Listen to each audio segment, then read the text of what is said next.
Hi, welcome to For Better for Verse, a podcast where a married couple takes on the scriptures. I'm Justin Crisp. I'm Jewelle Bickel, and today we're talking about Luke chapter 9 and some of chapter 10. But before we launch into this next part of Luke, we love hearing from those of you out there in Podland, giving us feedback, giving us new insights into the scriptures that we weren't aware of. And we had an amazing contribution just in that vein this past week from a friend of ours at St. Barnabas, our parish, Brett Wheeler. Thank you, Brett. Yes. Brett wrote in about a sermon he had heard a long time ago about turning the other cheek. And I just want to say thank you for that, Brett. Justin and I spent quite a bit of time while we were in Disney, particularly in line at the Haunted Mansion, researching this so we could figure it out and talk to you about it. It only looked a little bit funny, and you'll see why in a minute. So, turning the other cheek.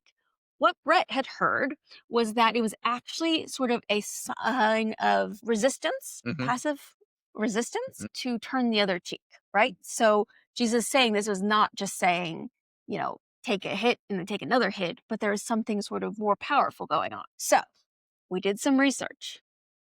Apologize in advance for looking like I'm hitting my husband. I'm not. So assuming I'm right-handed, for me to hit your right cheek, it would involve me hitting it backhand. Right? So in Matthew's gospel, at least, it says specifically if they hit your right cheek, turn your left cheek as well. Okay. That's how it says in Matthew's gospel. For the Romans at the time, assuming you are right-handed, to hit someone like this, back your hand, is something you did to show that they were inferior to you. A backhanded slap. A backhanded slap. Means yes. you're the superior. Absolutely. Means you're the boss, right? Yep. This is something you did for servants, slaves. Romans probably did towards any citizen of Judea at the time. Now, if you were to strike open hand, say the left cheek, on open palm, that is a sign between equals. Wow. So in the moment of turning the other cheek, you are subjecting yourself to another act of violence, but you're doing so in a way that's actually resistance. You're asserting your equality with the person who's hitting your you. equality, right. Yes. And Wow. you're kind of putting them in a conundrum, kind of like Jesus does with so many of the other people that he talks to. You're basically saying, like, yes, you can hit me again, but you're hitting me now as an equal. So it's kind of one of those catch-22 things that Jesus sort of is using the Roman laws and customs for his own benefit. And of course, not surprising that God would be able to find a way, as it were, to manipulate these things to win. Absolutely. Oh my gosh. I mean, it's fun to think about that through the lens of the crucifixion and the resurrection, as though the crucifixion is God turning the other cheek and the resurrection is this sort of subversion of that act of violence on the part of humanity. A little subversion there. Really interesting. This is something God does all the time. Takes our violence and uses our violence to do something good. Takes our weakness, takes our mistakes, turns them into something glorious. Wow. And so this is, again, an example of Jesus saying in the Sermon on the Mount that we are supposed to live as human beings, ideally in a godlike way. So turning the other cheek in the Roman cultural milieu is doing that. Right. Asserting your dignity. Wow.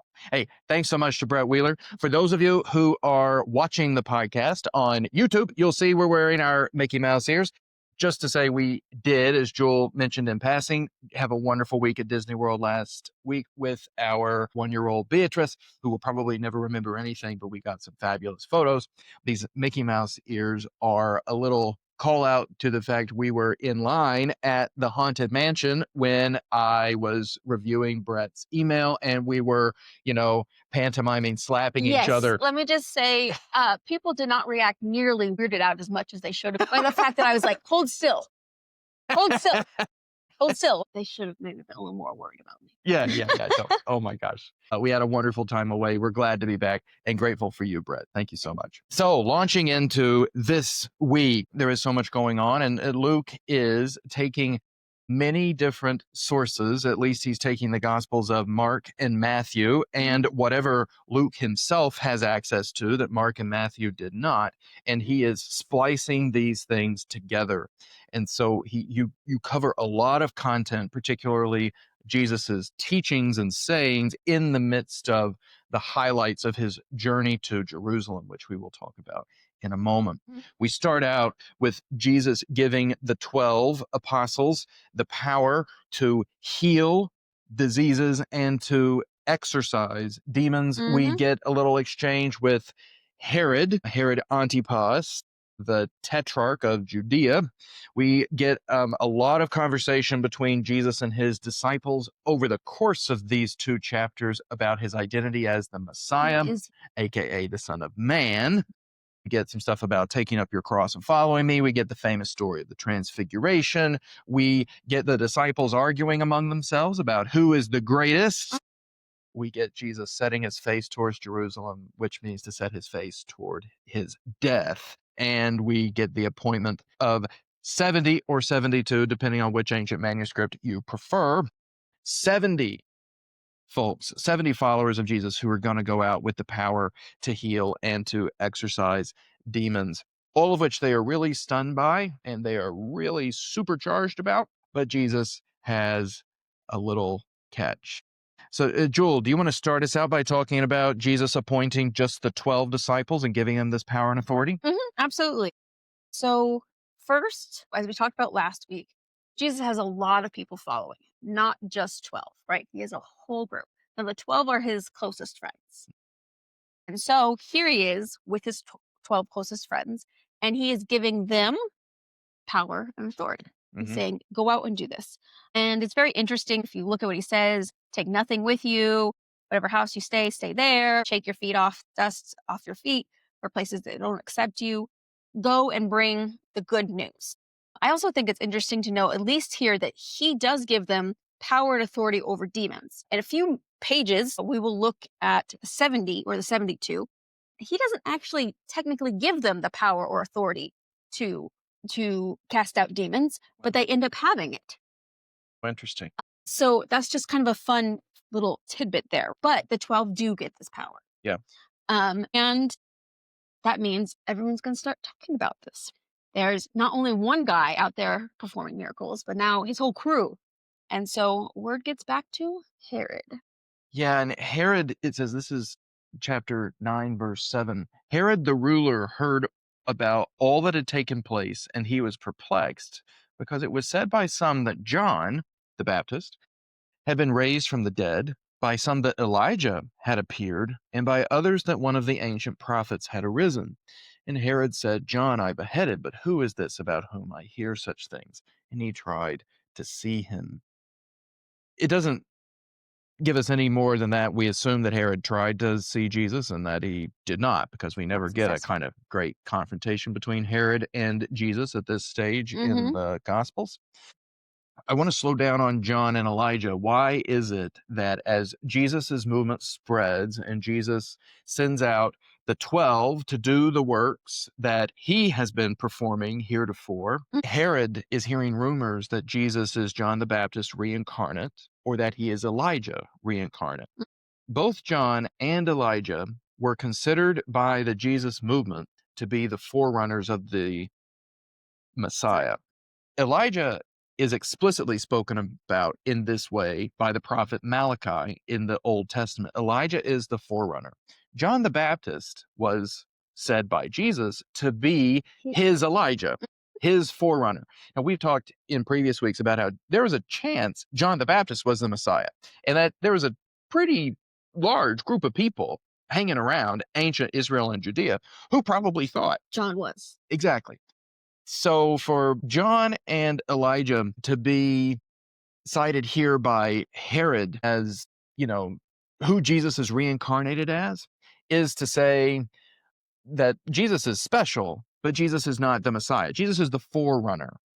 Herod thinks that he's the forerunner. You get a little commentary about that. If we skip, we'll have to come back to the part we're skipping, which is the feeding of the 5,000. We will get there. If you skip that feeding miracle, then right after the Herod saying, you get Jesus withdrawing by himself with his disciples to pray. And Jesus asks his disciples, who do the crowds say that I am? Simon Peter and the other 12, they confirm the rumors that Herod has been hearing. They answered, this is verse 19 of chapter 9. They answered Jesus, John the Baptist, but others Elijah, and still others that one of the ancient prophets has arisen. So this is the rumor about Jesus that's spreading throughout the countryside. Again, they're saying that Jesus might be the forerunner of the Messiah. He's another prophet. Exactly. Mm-hmm. But then Jesus says, who do you say that I am? Not the crowds, but who do you, my 12? Mm-hmm. Who do you say that I am? And Simon Peter answered, the Messiah of God. He's not the forerunner. He's the real He's the deal. Absolutely. Absolutely. Of course, as we'll notice very shortly after this, they have no idea what that means. They have no idea what that means. No clue. So now let's go back to the feeding miracle, because this is a really important moment, I think, in Jesus's life. Mm-hmm. It is still in the Gospel of Luke. It's particularly a big moment in the Gospel of John. I think that in John's Gospel, this is where Jesus has a big self-revelation, where he realizes he's a different kind of Messiah than the one that people like John the Baptist were foretelling. But in Luke's Gospel, is still a pivot point in exactly the way you were hinting at.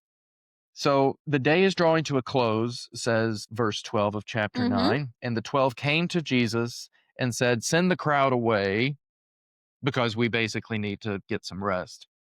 But Jesus said to the disciples, you give them something to eat. And they said, well, we have no more than 5 loaves and 2 fish, unless we are to go and buy food for all these people.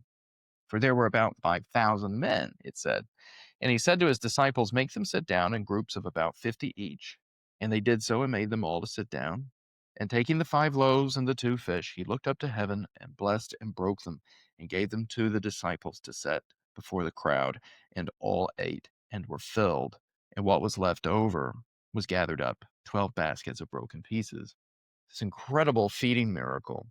And right on the heels of that, you get Jesus asking his disciples, who do all these people say that I am? The answer being the forerunner. And then the disciples say, but actually, we think you're the real deal. We think you're the Messiah. Then comes the twist. Jesus says, he sternly ordered and commanded the disciples not to tell anyone that he was the Messiah of God, saying, the Son of Man must undergo great suffering and be rejected by the elders, chief priests, and scribes, and be killed, and on the 3rd day be raised. That is the complete opposite vision of a Messiah from the one you would expect if this guy is doing things like multiplying 5 loaves and 2 fish and making them feed 5,000 people. Yeah, you think he's gonna take over a country and it's gonna be a very happy utopia. He's got the power. He's Arnold Schwarzenegger. He's got the power. Okay, he's the Terminator. He can do it. If he's making these fish and loaves multiply, he can smack these people down with divine fury. Oh yeah, I mean, Romans are nothing. The Romans would be nothing compared to a wonder worker like this, and yet he says the Son of Man must undergo great suffering. There's a great line in Star Wars. Anytime people are about to go into a situation that the writers want to give you a sense of foreboding, they'll have one of the characters say, I have a bad feeling about this. This is Jesus in the gospel saying, I have a bad feeling about this. And it's after the feeding of the 5,000 that he starts to say this over and over. To say, I have a bad feeling about this. I have a bad feeling about this. Over and over. And they're pretty clueless about it, aren't they? Absolutely. They're still in the like, let's take over the world.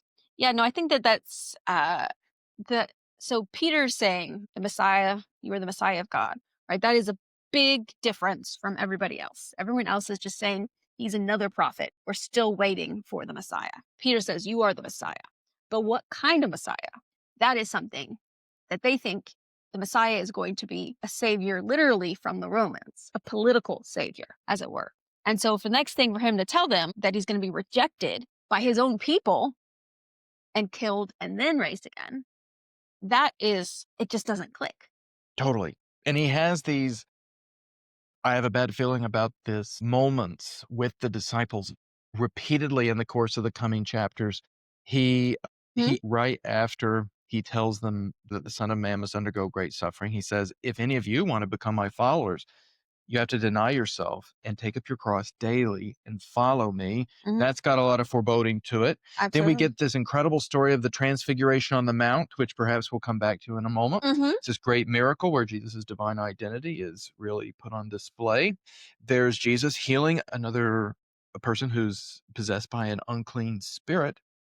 And then we come to verse 43 of chapter 9. While everyone was amazed at all that Jesus was doing. Pretty amazing, this stuff. Jesus said to his disciples, again, let these words sink into your ears. The Son of Man is going to be betrayed into human hands. But they did not understand this saying. That's it. Of course they don't understand. They do not understand it. Now, they're ready to take over the world, and he keeps saying, guys, this is not what I'm going to do. They think they're joining a winning political party. Yep. Now, Justin, can you talk to us for a minute about the Son of Man and why Luke is using that language? So what is that?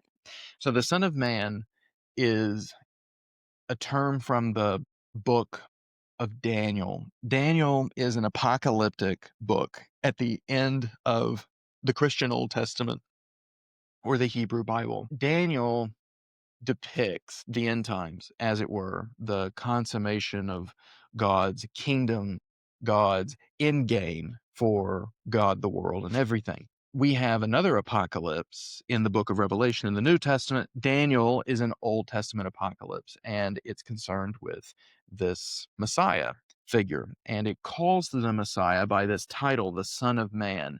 And the Son of Man was this cosmic, divine, demigod-like figure who is going to come back like the Terminator and do some pretty awesome stuff to mow down the enemies of the people of Judea. And that's at least one way of reading the apocalypse of Daniel, certainly on the face of it. What Jesus is doing is Jesus is saying, I am that Son of Man figure. And, he's doing all these wonders. He's doing some wonderful stuff. He says, I'm that Son of Man figure, but the Son of Man must undergo great suffering. The Son of Man is going to be handed over into the hands of sinners. And here he is combining that idea from Daniel of the Son of Man with an idea from the prophet Isaiah, known as the suffering servant, the one who, by being bruised, will heal the infirmities of the people of Israel. And for Jesus, in Jesus's mindset, the whole of humanity and all of creation. We'll have to really take a look at the suffering servant stuff as we get closer and closer to the story of the crucifixion. So Jesus is not inventing it out of nowhere, this interpretation of the Messiah, but it's not the Messiah that people at this time were expecting, and I don't think it's the one that they really wanted. There's a reason why they don't understand Jesus when he keeps saying, guys, I'm only going to win by losing, that turn the other cheek thing. They don't want to hear it. They only want the Daniel Son of Man. They don't want the Isaiah suffering servant. Interesting. So they would recognize the phrase Son of Man, though. Yes, that would absolutely. be familiar to them. So absolutely. they would equate with the sort of cosmic figure who's coming in to win the day. Okay. Absolutely. Okay. So, of course, when they hear that, they're not going to listen to anything else after that. No. And when it says they did not understand this saying, the Son of Man is going to be betrayed into human hands, it goes on to say, they were afraid to ask him about this saying. That's my favorite line in this whole thing. Isn't that so true? They were afraid to ask about it. They were like, we don't want to know. We don't want to know. And I think it's that kind of fear. I don't think it's that they were like afraid he was going to be mad at them or something. I think they were afraid of being really disappointed. They were afraid of the truth. Afraid of what he could possibly be meaning. Do you want to go back to the Transfiguration? Yes. It is an important story. It is. It's such an important story, especially because it brings in two other Old Testament figures, Moses and again, Elijah. So typical for Jesus, right? He goes away to pray. He brings just a couple friends with him, Peter, John, and James, his three closest, and they go to a mountain to pray. And while he's praying, it says, the appearance of his face changed and his clothes became dazzling white. Suddenly they saw two men, Moses and Elijah, talking to him. They appeared in glory and were speaking of his departure, which he was about to accomplish at Jerusalem. The cross. Ding, ding, ding. Ding, ding, ding. Yes, yes. Now Peter and his companions were weighed down with sleep, but since they had stayed awake, they saw his glory, and the two men stood with him. Just as they were leaving, Peter said to Jesus, Master, it's good for us to be here. Let us make 3 dwellings. One for you, one for Moses, one for Elijah. And I love this next part, not knowing what he said. He's out of his mind. That's definitely Peter for you, right? So, and then we also have the locution from God. After that, this is my son, my chosen. Listen to him. So what do you make of the Transfiguration? Well, this is Jesus as a human being in his humanity, in his body, being, it's like his body, his humanity becomes transparent to his divinity. There are all of these theophanies.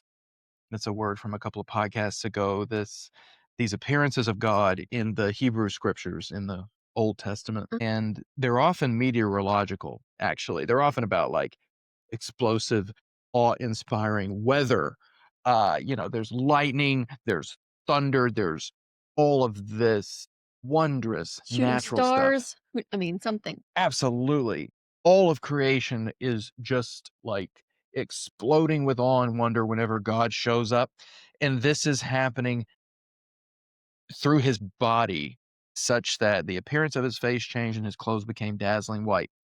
In the Old Testament, when Moses receives the law from That's God at the right. top of Mount Sinai, he sees this theophany of God, and it says that when Moses came down from the mountain, he was glowing.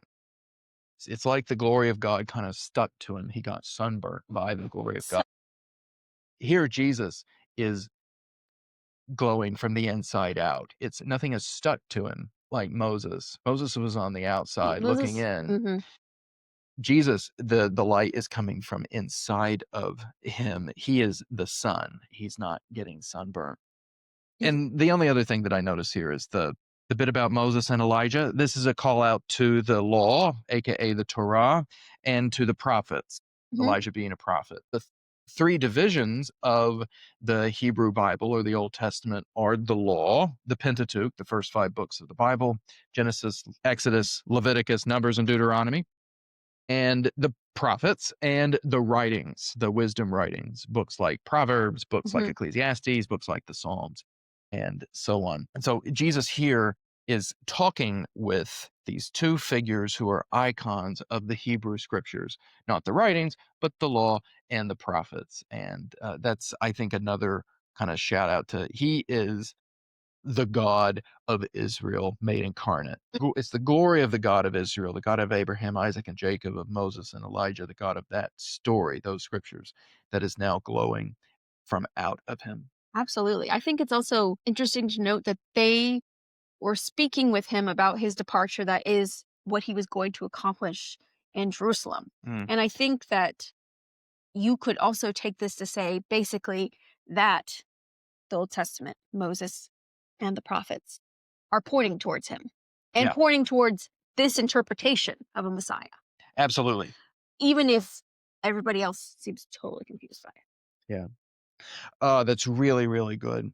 We're coming to the end of our time, but I just want to highlight one more thing. We've been talking this whole podcast about I've got a bad feeling about I got this that feeling. ness to Jesus's messianic identity, which you were just saying is really what all of the Hebrew scriptures have been leading up to. We just don't have eyes to see it, don't have ears to hear it. And Mhm. the disciples didn't either. It's remarkable that the disciples, as soon as they get this power, as soon as they get this authority, they immediately begin to abuse it. It goes to their heads. This was an insight that our wonderful staff here at St. Mhm. Barnabas, they had out of a Bible study, which Reverend Phoebe, our associate rector, had with them last week. There are two stories in towards the end of our lessons today. Mhm. One where the disciples have an argument about who is the greatest among them. And Jesus says, guys, cut that out. This is not, don't try to be the greatest. You're missing the point. Did you forget, take up your cross and follow me?